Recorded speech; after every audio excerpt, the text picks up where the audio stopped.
Bom, então eu falo sobre constelação familiar e hoje eu vou aqui abrir o telefone para compartilhar com os ouvintes as dúvidas que eles têm e compartilhar o conhecimento que a constelação pode ajudar. Então vamos lá. Alô? Oi? Oi, quem fala? É a Lili. Tudo bem, Lili? Tudo bem, vocês? Tudo bom. Pode fazer a sua pergunta. Então, Simone, como é que eu faço para cortar a energia de um ex-namorado de 1900 e bolinha? Por mais que eu queira, aquilo está no meu pensamento, quando eu menos espero, aquilo vem assim. Eu acho que atrapalha um pouco a minha vida hoje. Tá. Vou te fazer uma pergunta delicada. Tá? Vocês tiveram algum aborto juntos? Não. Nunca. Não. Não. Nunca nem desconfiou que talvez estivesse grávida? Não, porque não teve. Não teve. Nesse sentido, tá tudo limpo. Tá. E você não tem mais contato nenhum com ele? Não, isso é uma paixão de... Eu tinha 15 anos, ele tinha 30, aquilo de olhar, do cobiçar, mas ficar na minha, e ele foi embora para os Estados Unidos. Depois de 30 ele voltou, de 30 anos ele voltou, e a gente aí teve uma fé. Depois disso ele foi embora e acabou tudo, muito mal acabado também. Uhum. E fica aquela, não sei, é uma mágoa, é um querer, é uma tristeza. Eu quero tirar isso de mim. Uhum. Você, na sua família, teve alguém que vivenciou algo parecido? Ai, amor, que eu me lembre, não. Alguém que não pôde vivenciar um grande amor plenamente? Que eu saiba, não. Sua mãe e o seu pai, antes de se casarem, eles tiveram algum relacionamento anterior que não deu certo, ou que ficou algo mal resolvido? Nunca ouvi esse tipo de comentário. Os dois viveram felizes para sempre até o dia final, né? Uhum. O dia antes eu não sei nada. Tá. Ok. Não, eu faço essas perguntas mais para ver se você está identificada, né, com algumas dessas perguntas ou não. Então eu vou falar o que eu senti aqui, tá bom? Tá. Um grande beijo para você, Lili. Eu vou falar aqui beijo. Um beijo. Gente, é muito interessante constelar esses relacionamentos, né? Então, às vezes, nessa vida, a gente tem um amor que não é possível se completar por muitos e muitos motivos, né? Às vezes até motivos que a gente nem considera tão importantes, mas que a relação não dá certo. Então, motivos que um mora num lado, outro mora em outro, diferença de idade ou diferenças de comportamento, mas tem uma ligação de alma muito forte. Alguns encontros que nós temos nessa vida, eles só são reencontros e nós vamos dando passos em relação a essa conexão. Porém, alguns amores, eles não são viáveis e nem são, de alguma forma, não é permitidos, mas são amores que se a gente ficasse junto, não seria bom nem para a minha vida e nem para a vida do outro. Então, a gente pode ficar junto no tempo que é necessário, né? Ficar juntos da forma intensa que é necessário ficar juntos.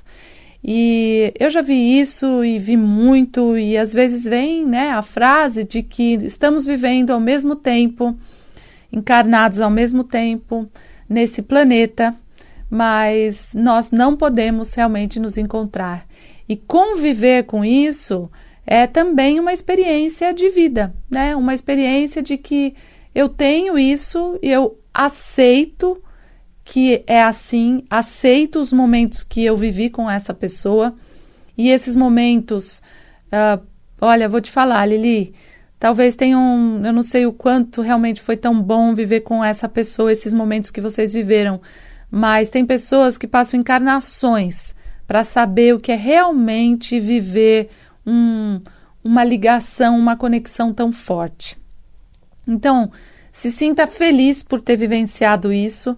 É importante ver que isso é um mérito também, né? A gente encontrar alguém que a gente tem uma afinidade muito grande e perceber que nessa vida talvez, né? A gente nunca sabe o dia de amanhã, mas talvez ainda ambos não estejam disponíveis ou viveram tantas vidas juntos que nessa vida é importante que ambos vivenciem outras histórias e outras coisas para poderem também crescer de uma outra forma, né? Então, é interessante você fazer uma constelação, se você sente realmente, porque a constelação, quando a gente abre o campo, ela realmente nos mostra o que tem lá. Mas com o que eu tenho visto, né, nas constelações, tem também todos esses aspectos, além desses que eu te falei, porque às vezes um casal não consegue se separar e ficam ligados porque teve algum aborto. Então, constelei uma pessoa uma vez que falou: nossa, Simone, depois de tantos anos, o meu ex-namorado de começo de faculdade me liga, né? Então, a gente se separou e, enfim, por que ele liga e por que ele procura, né? Falou assim, eu perguntei, teve um aborto? Teve um aborto, mas ele não sabe que eu fiz um aborto. Não sabe mentalmente, mas sabe, interiormente sabe. Então fica ligado, né? Fica aquela ligação mesmo, que não dá para se desfazer sem que isso seja mostrado. Então, gente, são processos que nos relacionamentos afetivos e nas histórias que a gente vive afetivamente, a gente possa olhar. Num dos meus módulos de formação, a gente olha para todos os relacionamentos que nós tivemos aqui, né, nessa vida. E a gente pode olhar para todos eles e dar um lugar a todos eles, porque nós só somos quem nós somos hoje por causa dessas experiências. E quem teve a oportunidade de viver uma experiência profunda, intensa, que seja de horas, né, ou dias, né, ninguém se encontra pela primeira vez e vive algo tão profundo. Geralmente são reencontros de outras vidas. E cada um, às vezes, vive, né, no mesmo planeta, no mesmo tempo, porém não podem viver juntos, porque é necessário que cada um cresça e vivencie outras histórias, porque tem histórias, né, tem gente que só fica com aquela pessoa por muitas vidas e isso não deixa o outro ou, né, se desenvolver, enfim. Então vamos a outra ligação. Alô? Oi, Simone, bom dia. Bom dia. Quem fala? Alexandra do Grajaú. Tudo bem, Alexandra? Tudo, eu não perco os seus programas, eu aprendo muito. Ah, que bom, fico feliz. Ótimo, são ótimos os seus ensinamentos. Que bom. Pode fazer a sua pergunta. É assim, Simone, eu sempre tive medo. Desde pequena, eu tenho medo, mas principalmente medo da morte e medo de doenças, assim, são pensamentos repetitivos, assim, praticamente 24 horas por dia. Uhum. Ok, vou falar sobre isso então, Alexandra. Um beijo para você. Outro, obrigada. Gente, então, novamente, na constelação familiar é mostrado que quando ela fala desde criança eu tenho esses medos, então, o nosso sistema familiar, ele tem um nível espiritual, vamos dizer assim. E quando a gente entra na frequência desse nível espiritual do meu sistema familiar, cada filho e cada pessoa ali pega um pouco daquilo que o sistema não desenvolveu ainda, né? Então, por exemplo, o sistema ainda, estou dando um exemplo simples, o sistema ainda não sabe, por exemplo, ainda não se desenvolveu o suficiente para olhar para a morte ou para olhar para a vida, na verdade, porque, então, quando alguém entra, fala, opa, agora eu pego essa lição e eu me desenvolvo, e desenvolvo por mim e desenvolvo por todo o sistema. Se existiram muitas mortes e mortes prematuras, de jovens ou de filhos, mortes que não foram superadas anteriormente, então as pessoas que vêm depois, elas ficam ligadas nisso, principalmente se foram mortes por doenças, então fica aquela impressão de memória no sistema que a doença veio para finalizar algo. Mas até o porquê da forma como a gente morre tem um aprendizado aí também para a nossa alma.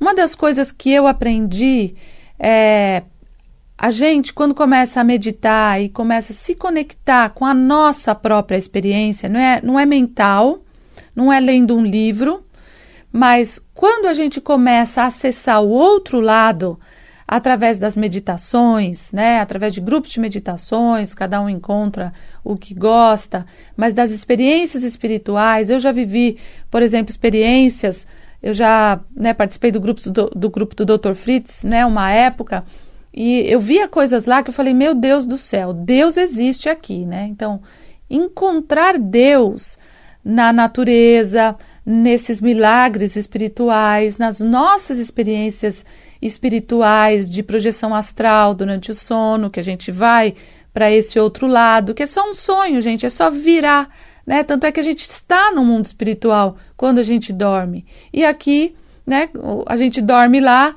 e vem para cá, né? Então, a gente só troca. E a morte é isso, só vai trocar, né? Não tem por que ter medo. Então, esse conhecimento é um conhecimento vivenciado pela pessoa, né? Observar essa espiritualidade. Então, essa certeza faz com que a gente vá perdendo o medo da morte. Vai chegar um momento que a gente simplesmente vai fazer como os grandes yogis. Eu sei o dia que eu só vou agora voltar para o outro lado. Desmistificar o drama da morte, né? E o medo da morte tem muito a ver com apego, né? Com apego, só achar que o que vale são as coisas aqui, né? O que a gente vivencia aqui. Daí a pessoa não consegue nem vivenciar a vida direito, porque ela está com medo de ir para o outro lado. Então, se abra, vivencie tudo, Alexandra, que você quiser vivenciar nessa vida. Não tenha medo da vida.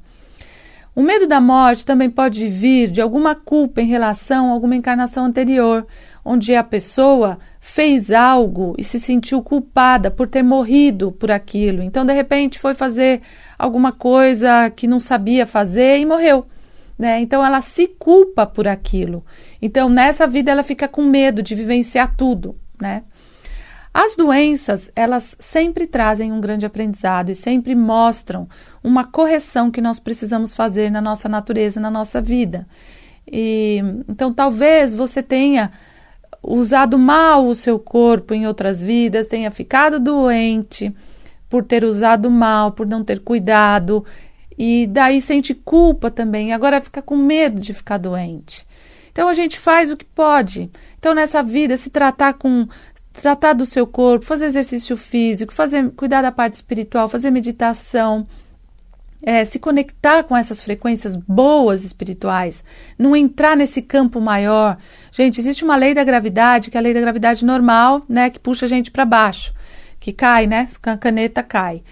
A espiritualidade também, existe algo que puxa a gente para baixo, mas a gente tem que se elevar, mudar a nossa frequência e a gente se elevar. E isso exige de nós estudo, estar com gente que também busca isso, porque a pressão, principalmente na quaresma, ela é muito grande, contrária, né? Então, é uma compreensão, é um estudo, é uma busca sua, Alexandra, como é uma busca minha, como é uma busca de cada um que está nos vendo, nos ouvindo agora. Medite, comece a entrar em conexão com mais lucidez. Você já vive no mundo espiritual, né? Nós já vivemos aí, a gente só tem medo, porque existe, como eu falei, uma ignorância muito grande, espiritualmente falando, em relação à morte. Quem disse que a morte é algo ruim, né? Ir para o mundo espiritual, onde tem vida eterna, onde não existe a morte, aonde existe saúde, aonde existe ilimitado, né? Tudo ilimitado, você pode fazer o que você quiser. Esses dias eu no plano espiritual, eu gosto de esquiar e eu me vi esquiando, sem esqui, numas pedras lisas, assim, sabe? Toda feliz. E a gente se vê voando, então é uma liberdade maravilhosa, né? E se a gente visse o que é o outro lado completamente, a gente não ia querer ficar aqui. Então, é desmistificar tudo isso, parar de olhar para o drama da morte, né? E nós estamos conectados com tudo e com todos. Quem não assistiu o filme Os Miseráveis, assista. Agora tem a peça aqui também, principalmente o final, quando acaba. Eu não vou falar o que é, mas vale a pena vocês verem, né? Que no fim, tá todo mundo ali, tá todo mundo junto, né? E é só uma ilusão. Tirar os véus da ilusão. Você está sendo pressionada para isso, Alexandra, para você evoluir nisso, para você crescer nisso, tá bom?